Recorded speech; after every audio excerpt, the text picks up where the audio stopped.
Basta gani wala nay trabaho sa construction ang ako ang bana. Mangita gyud na siya paagi para lang makakwarta. Maunang mamalat siya, mauning ikaduhang income namo. Aron lang mabuhi ang amo ang pamilya. Kaya ang ako ang negosyo dili pa man siya kasaligan. Igo ra man to siya abag-abag sa amo ang mga sudan o mga daily needs namo. Pero kung panghugas unya pangbayad sa utang, mga baryo no dili gyud siya kasaligan. Mangita gyud na siya paagi nga makakwarta. Makakwarta man may aning pagpanguha og balat kay mahal man ni siya timbang labi ng mga dagko. Malipay jud ko nga mas tambay na siya kay makakaon gyud ni presko nga isda o mga kinason. Unya ni kuyog mi ato sa dagat pero gamay ra gyud kayo amo ang kuha sa mga anak kay ngano no ang saka nga sa mga balat naara gyud siya sa loob. So salomon siya no unya kami gabaklay raman so gamay ra mi og kuha mas maayo gyud to nga salomon kay naa dito ang daghan. Ingon ani amo ang kinabuhi basta gipit na gyud kaayo. Pero pananaw sa ubang tawo daghan ming kwarta pero sa tinuod lang no galisod naman gani mi tungod sa panginahanglan mo taglaw ug mga baryanon sa mga utang. Mabitaw na ning kamot ko sa pag-vlog diri na ning kamot ko paninda aron makabag-abag ko sa kuang bara kay maluoy man ko kanya akong pag-vlog dili man ni siya kasaligan no dili na tumalikayan nga ato ang mga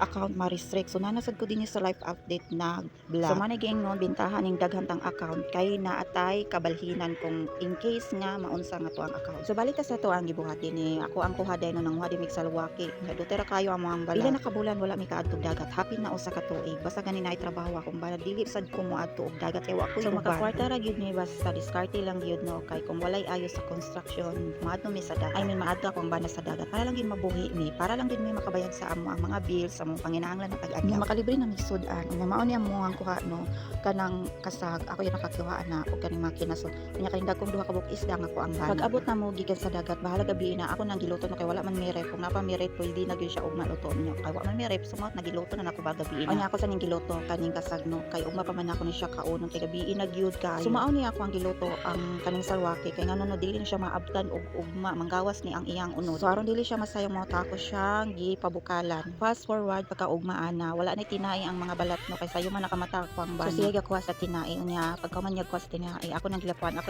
gilapuan no kay kapoy na nako ang bana pa na siya lain unya pero buyag ang balat nga nakuha sa kuang bana duha ka kalaha nga wala na tinai no unya giuna lang nako ning usa ka kalakay kamay ra man gud ako ang kalakong napamitawa maigo ra gid unta siya ha gini siyang lapuan maayo hantod nga mauga kay mao gini siyang proseso aron gid siya maluto ug aron igbula dili siya malanay kay mailhan nimo kung hilaw ka malanay gid siya igbula so lain pa yato sa una pambana walay trabaho siya mga duha ka semana mag straight yun siya panalong og balat mao nang makapabaligya siya og 3 mil ang semana 3 mil ang semana mura po siya ga construct basta maayo lang gyud ang dagat walay bagyo i-bless sa gid ta sa gid nindot yun yung paninggabuhi kay wala jud kay amo nga masuko ang imong kontra ra gyud ang imong ang panahon kung wala pa lang gyud mi utang mabuhi namang gyud mi dinhi sa balat pero unsaon ta man panalagsa ra gyud mi makabalat basta wala na gyud trabaho ang ako ang bana so balik ka sa tong gibuhat ay pagka man ako glapwa gibulad na sa ko ang anak ang usa ka palanggana kanina lang basta malapwaan na siya